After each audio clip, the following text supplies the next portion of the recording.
যে জায়গায় আমরা গল্পটাকে ছেড়ে এসেছি আমাদের মনে হয়েছিল সম্পর্কটা বোধহয় ভেঙে গেল, কিন্তু সম্পর্কটা ভাঙেনি। অনু আকাশের সংসারে একটি নতুন জীবন অর্থাৎ নতুন প্রাণ, ওদের সন্তান এলো। একটু ফাটল ধরা সম্পর্কে বোধহয় একটা কোথাও জোড়াতালি লাগালো, কিন্তু সেটা কি আদৌ লাগলো, নাকি কোথাও একটা সম্পর্কের ফাটল থেকে যে অসত্য গাছের চারা ছোট্ট বেরোয় সেটা আরো জল হাওয়া পেতে লাগলো। এবং বাচ্চাটির বয়স এতদিনে 10 বছর হয়ে গেছে, মানে অনেকটা সময় চলে গেছে। অনু যে বাড়িতে ছিল দেখেছিলাম তার প্রেগন্যান্সির সময়, সে কিন্তু ইতিমধ্যে চাকরিতে জয়েন করেছে। এইবার কোথায় দাঁড়িয়ে আছে গল্পটা আমরা দেখতে চাইবো, এবং তারপরে আপনাদের কাছে গিয়ে বিনীতভাবে জিজ্ঞেস করব, আপনি কি বলেন। আমরা ঘটনাটা দেখি।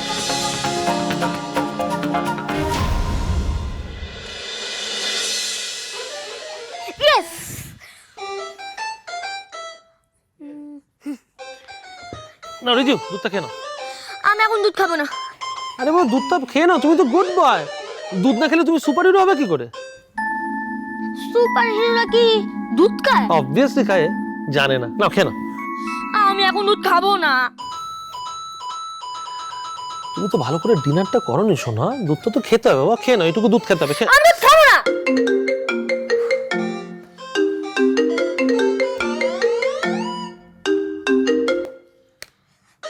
খেয়ে নাও দুধটা।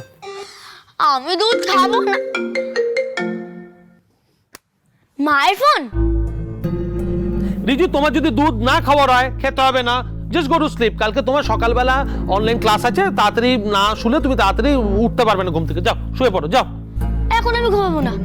তুমি একটা আমাকে সুপার হিরোর গল্প বলো। রিজু, অনেকক্ষণ ধরে শুনছি আমি, সন্ধ্যা থেকে নিজের অফিসের কোনো কাজ করতে পারিনি, শুধু তোমার পেছনে আমি পড়ে আছি।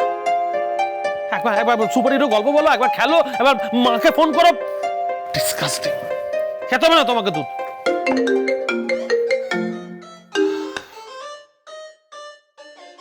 হ্যালো, হ্যাঁ হয়ে গেছে আমার প্রেজেন্টেশন। হ্যাঁ, 9:00 তো ঠিক আছে, পৌঁছে যাবো। See you, good night.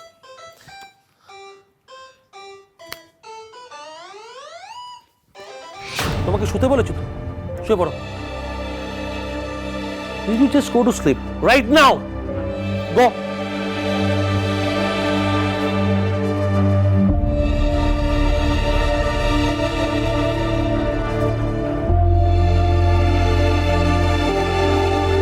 চোখ বন্ধ।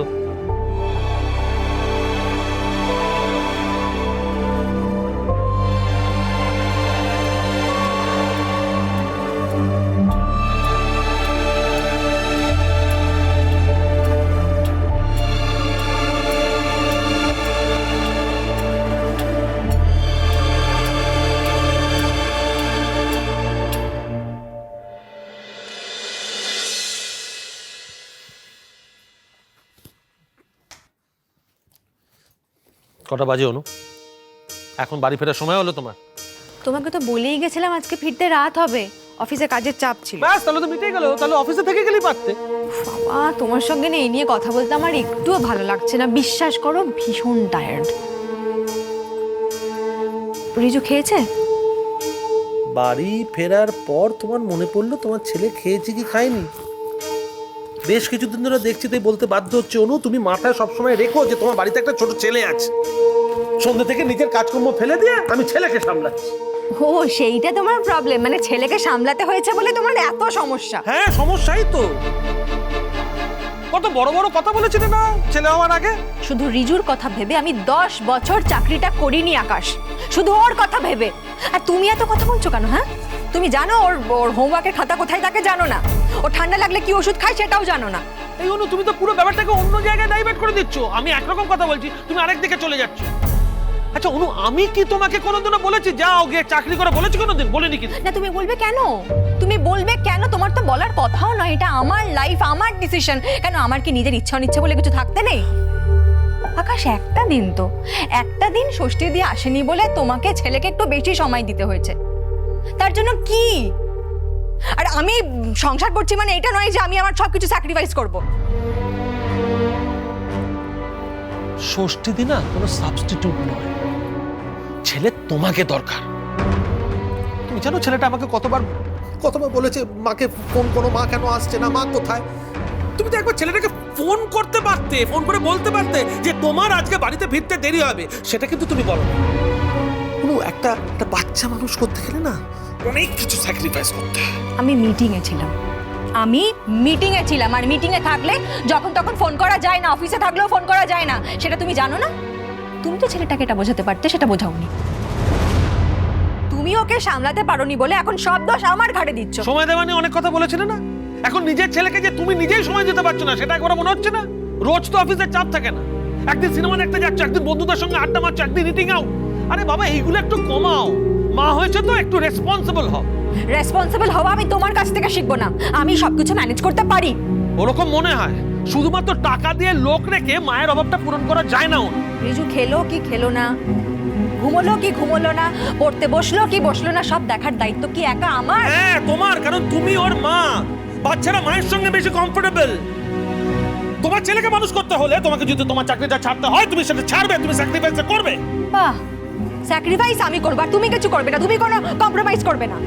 একদিন না তোমার ছেলেটা গোল্লায় যাবে। আজকে পাড়ার লোকেরা তোমাকে রাত বিরাতে তোমার বসের গাড়ি থেকে নামতে দেখলে যে নোংরা কথাগুলো বলে, তোমার ছেলে একদিন তোমাকে সেইগুলো বলবে। আমার কিন্তু সহ্যের একটা সীমা আছে আকাশ।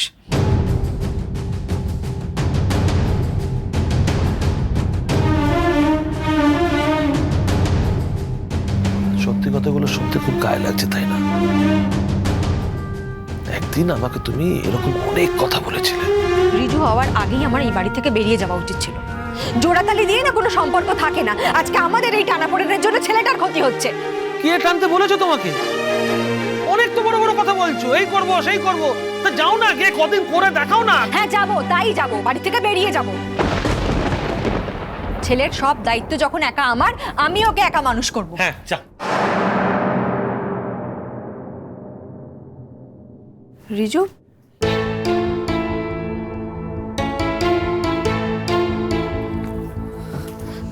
কি হয়েছে বাবা, কাঁদছো কেন তুমি? Sorry, I am sorry. আর দেরি হবে না, আজকে আমার একটু দেরি হয়ে গেছে। শোনা করে না, কেন না তুমি? আমার ভয় করে তোমরা ঝগড়া করলে। এরকম আর হবে না। এরকম হবে না শুনি। আমি আর তুমি দাদুর বাড়ি চলে যাবো, কেমন? ছেলেটাকে এখান থেকে নিয়ে গিয়ে তুমি 12টা বাজাতে চাও, তাই না? সেটা আমি হতে দেবো না। ও আমারও ছেলে, ওর ওপর আমার সম্পূর্ণ অধিকার আছে। ও এখান থেকে কোথাও যাবে না। রিজু এসো, বাবার কাছে এসো। বাবা ডাকছে, যাব আমি? না, ও যাবে না। ও আমার ছেলে।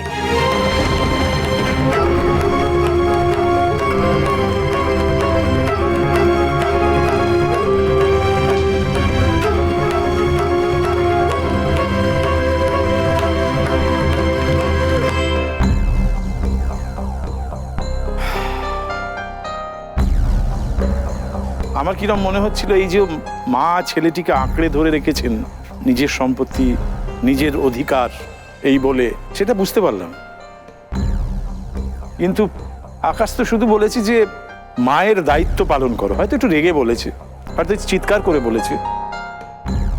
সেটা কি খুব অন্যায় চাওয়া কিছু? আচ্ছা বেশ, আপনিও হাত তুলছেন যখন, ওখানে মাইকটা আছে, আপনি বলুন। প্রথমেতেই ওই যে আন্ডারস্ট্যান্ডিংটা দরকার হয় যে একটা বাচ্চাকে আমরা পৃথিবীতে নিয়ে আসবো কি আসবো না, ফার্স্ট এই প্ল্যানিংটা দরকার হয়। আমারও সেটা ছিল, কিন্তু সেই জায়গাটায় কোনো রকমভাবে কেউ আমার সাথে সহযোগিতা করেনি। বাচ্চাটাকে এইভাবে ধরো, আমরা তো কেউ জন্মে থেকে শিখে আসি না, তো অটোমেটিক্যালি একটুখানি হেল্পের দরকার হয়, কিন্তু সেই হেল্পটা পাওয়া যায়নি, মানে আমি তো পাইনি। কোনো একটা কিছুতে প্রবলেম হলেই আমাদের ছেলে, আমাদের সংসার, আমার তখন বললাম তাহলে আমি কে, মানে আমি ওদের বাড়ির পার্ট নই, মানে শুধু ছেলেটাই। আচ্ছা ঠিক আছে, তাহলে তোমাদের বাড়ির ছেলে, তোমরা তাহলে একটুখানি দেখো। আমি 2 বছর ছেড়ে দিয়েছিলাম, ওই যেভাবে মানে আপনি বাড়িতে আপনার থাকলে। ছেলেকে ছেড়ে চলে গিয়েছিলেন? হ্যাঁ, আমি বেরিয়েছিলাম। যা গল্প দেখেছি আপনি কার পক্ষে দাঁড়াচ্ছেন? অবভিয়াসলি অনুর পক্ষে অনুর দাঁড়াচ্ছি, পক্ষে দাঁড়াচ্ছি। একদমই দাঁড়াচ্ছি। কিন্তু অনু দুহাতে ছেলেটিকে নিজের কাছে একদমই রেখেছে। আপনিও রেখেছেন। ওর বয়সটা দেখুন, আজকে কিন্তু আমার ছেলেরও প্রায় 12 বছর বয়স। শুধু আমি যেরকম মাঝে মাঝে বিরতি নিই, সেরকম আপনি 2 বছর বিরতি নিয়েছেন। আমি কিন্তু আবার নিজের জায়গাটা স্যাক্রিফাইস করেই ফিরে গেছি, এবং ফিরে গিয়ে আমি আমার বাচ্চাকেই সামলাচ্ছি। খুব সাবধানে থাকবেন, 2 বছরের প্রশ্নটা যে কোনো দিন আসতে পারে। আসুক। উনি বলছিলেন যে আমি একটু ছেড়ে দেখলাম। প্রথম কথা, বাচ্চা ঘুড়ি নয়, এটা কিন্তু শুধু ওনার জন্য বলছি না আমি। না না, বুঝতে পেরেছি। এই যে সম্পর্ক মনোভাব আমরা দেখছিলাম, এই সম্পর্কটার মধ্যে মেইন শত্রু যদি কেউ থেকে থাকে, সেটা হচ্ছে ইগো। আমি আমার একটা কথা বলতে পারি, আমার ছেলেকে যখন আমি একটু পড়াতে বসাই, যখন ওর মা কোনো কাজে ব্যস্ত থাকে, আমি ওকে হয়তো বললাম তুই এটা এরমভাবে লেখ, না মা বলেছে এরমভাবে লিখবো, এরমভাবে লিখবো। মানে অ্যাকচুয়ালি একটা বাচ্চা মায়ের কাছ থেকে জিনিসগুলো এত তাড়াতাড়ি অ্যাডপ্ট করে বা এত তাড়াতাড়ি শিখে ফেলে হয়তো।